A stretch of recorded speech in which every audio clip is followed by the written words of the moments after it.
নমস্কাৰ, মই জিন্তু শইকীয়া। মোৰ আন এটা ভিডিঅ'লৈ সকলোকে স্বাগতম জনাইছোঁ। ভাবিছিলোঁ ভিডিঅ' নবনাওঁ বুলি, কিন্তু নবনাকৈ থাকিব নোৱাৰিলোঁ। মানে বহুখিনি নিউজ চালোঁ, বহুখিনি মানে নেটত বহুখিনি চাৰ্চ কৰি পেলাই চোৱাৰ পিছত বহুখিনি টপিক লৈ পেলাই মই আজি এইটো ভিডিঅ'ত বনাবলৈ ৰেডি হৈছোঁ। কথাটো হ'ল যে মানুহে মানুহক এনেকুৱা এটা অৱস্থালৈ নিব পাৰে, ইমান বেয়া পৰ্যায়ত লৈ যাব পাৰে, কোনেও ভাবিব নোৱাৰে। সেইকাৰণে মই এটাই অনুৰোধ কৰিম, ল'ৰা হওক ছোৱালী হওক সকলোকে নিজক নিজে বচাই ৰাখিব, নিজক নিজে ছেফটি ৰাখিব। মই সেইটোৱেই ক'ম। তথাপিতো আপোনালোকৰ ল'ৰা ছোৱালী সকলোৱে নিজৰ ল'ৰা ছোৱালীক অকণমান গাইড কৰিব, নিজৰ ধ্যান দিব। ল'ৰাটোৱে কোনটো কি কৰিছে, কোনটো ভাল কাম কৰিছে, কোনটো বেয়া কাম কৰিছে, অকণ নজৰ দিব।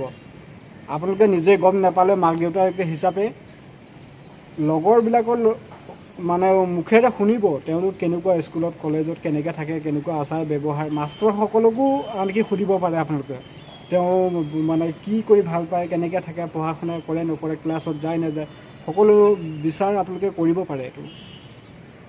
আৰু ল'ৰাসকলক কৈছোঁ, যিসকলে নেকি ভালপোৱা নামত এনেকুৱা এটা কলংক কৰে, সেইবিলাক কথা বেয়া কথা, সকলোৱে জানে। তথাপিতো কিয় এনেকুৱা এটা কাম কৰিবলৈ ভাবি নাচায়?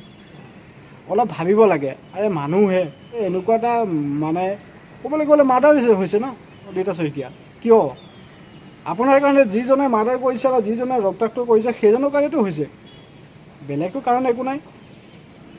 তেওঁ পাৰ্চনেলিটি কেনেকুৱা মই নাজানো ল'ৰাজনৰ, কিন্তু তেওঁ কিছুমান কথাত অনুভৱ কৰিছোঁ, তেওঁ ছোৱালীজনীক দুখ কৰি দিছে। মানে তেওঁ হাতে ভৰিয়ে ধৰিছে নে আৰু কিবা কিবি কৈছে, মানে ভিডিঅ'টো যিসকলে চাইছে বুজি পাইছে। কিন্তু মই এইটোৱে ক'ম, তেওঁ পাৰ্চনেলিটি যিমানেই ভালেই হওক বেয়াই হওক, কমচে কম এজনী ছোৱালীৰ জীৱনটো ভাবিব লাগে। যিহেতু মানুহে জীৱন এটাৰ দান দিব পৰা যোগ্য নহয়, মানুহে এটা জীৱন জীয়াই তুলিব পৰা বা সাহস দিব পৰা, প্ৰেৰণা দিব পৰা যদি যোগ্য নাথাকে, তেওঁ জীৱন লোৱাৰো অধিকাৰ নাথাকে। তেওঁ ছোৱালীজনী মাক বাপেকে কিমান কষ্ট কৰি ছোৱালীজনী ডাঙৰ কৰিছিলে, পঢ়াইছে শুনাইছে, সেইখিনি অকল মাক বাপেকে বুজিব ন। আজি যিসকল ল'ৰাই যিটো ল'ৰাই এই কামটো কৰিছে, তেওঁৰ ঠাইত বা মই সকলো ল'ৰাকে অনুৰোধ কৰিছোঁ, এনেকুৱা এটা কাম কৰাৰ আগত 10 বাৰ ভাবিব। কাৰণ আজি আপুনি দেউতাক নহয়, আজি আপুনি পঢ়ি আছে, higher secondary first year second year যিয়ে নহওক, বিয়ে নপঢ়ক লাগিলে, তেওঁ এনেকুৱা এটা কাম কৰাৰ আগত 10 বাৰ ভাবিব লাগিব। কাৰণ তেওঁ এইটোৱে ভাবিব লাগিব যে তেওঁ আজি কোনোবা এজন ছোৱালীক এনেকুৱা এটা কৰাৰ আগত 10 বাৰ ভাবিব, নিজে দেউতাক হিচাপে ৰূপত, যে আপুনি এজন ডেকা ল'ৰা নহয়।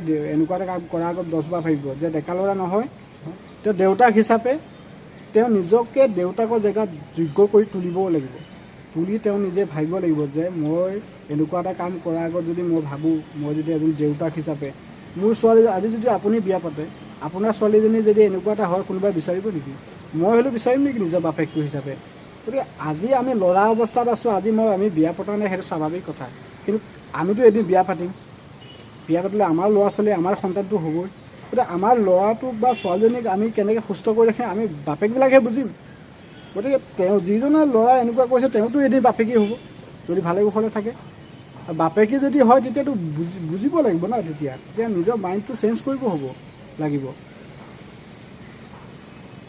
মানে এইবিলাক কি কথা, কি বতৰা। মানে মোৰ ঘৰ ধেমাজিত, মই থাকোঁ কেৰেলাত। মোৰ যিসকল ভিডিঅ' যিসকলে চাই সকলোৱে জানে ক'ত থাকোঁ, কি কথা। গতিকে মই কেৰেলাৰ পৰা ভিডিঅ'টো বনালোঁ। গতিকে মানে ইমান মেণ্টেল, মানে বেয়া মেণ্টেলৰ মানুহ, ইমান ঠেক মগজৰ, ঠেক মানসিকতা মই ভাবিবই পোৱা নাই। সঁচাই কৈছে, বহুত মানে লজ্জাজনক ঘটনা এটা। ভাল পালে কোনোবাই এনেকুৱা এটা চিটুৱেশ্যন কৰি দিব নেকি? হস্পিটেলৰ চিকিৎসাত এনেকুৱা এটা পৰ্যায়লৈ লৈ যাব পাৰে। মানে ভাবিব নোৱাৰা কিছুমান কথা, কাণ্ড, ঘটনা এইবিলাক। আমি নিজকে শিক্ষিত বুলি ক'ত ক'ব পাৰোঁ, কেতিয়া ক'ব পাৰোঁ? নিজকে যেতিয়া মাইণ্ডটো ডেভেলপ কৰিম, নিজে যেতিয়া চিন্তাধাৰা উচ্চ হ'ব, তেতিয়া আমি ডেভেলপ হ'ম। এইবিলাক চিন্তাধাৰা উচ্চ হ'ল নেকি?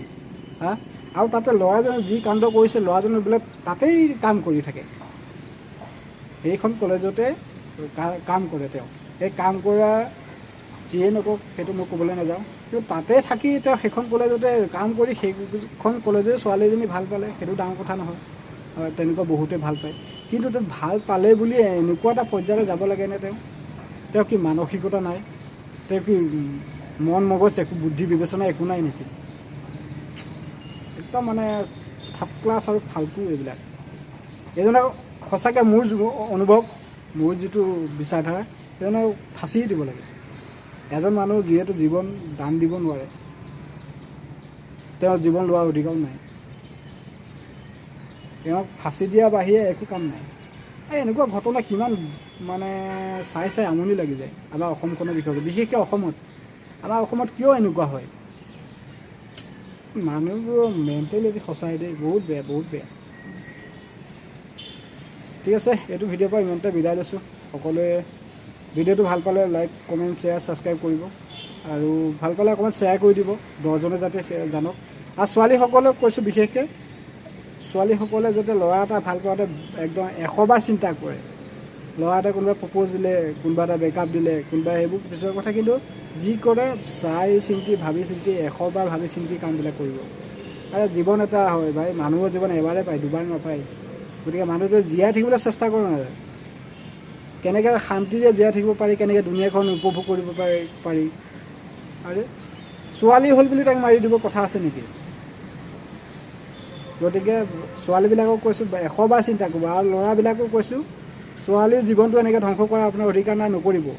যদি জীৱন এটা ৰক্ষা কৰিব নোৱাৰে, দান দিব নোৱাৰে জীৱন, কাৰ্বন এটা লোৱাৰ কোনো অধিকাৰ নাই আপোনালোকৰ। ঠিক আছে, এইটো ভিডিঅ'ৰ পৰা ইমানতে সাৱধানী মাৰিছোঁ। ভাল পালে ভিডিঅ'টো দিয়ালে বহুতখিনি পলম হৈ গ'ল, গতিকে সকলোৰে ওচৰত মই ক্ষমা বিচাৰিছোঁ। দিব লাগিছিলে কোন কাহানী বাই মই দিব পৰা নাছিলোঁ, মোৰ ডিউটি আছিলে বাবে। অসুবিধা থাকে সকলো জীৱনত, গতিকে শেহতীয়াভাৱে মই ভিডিঅ'টো আপোনালোকৰ লগত আগবঢ়ালোঁ। অৱশেষত নন্দিতা শইকীয়া আত্মাৰ সদ্গতি কামনা কৰিলোঁ। ওম শান্তি ওম।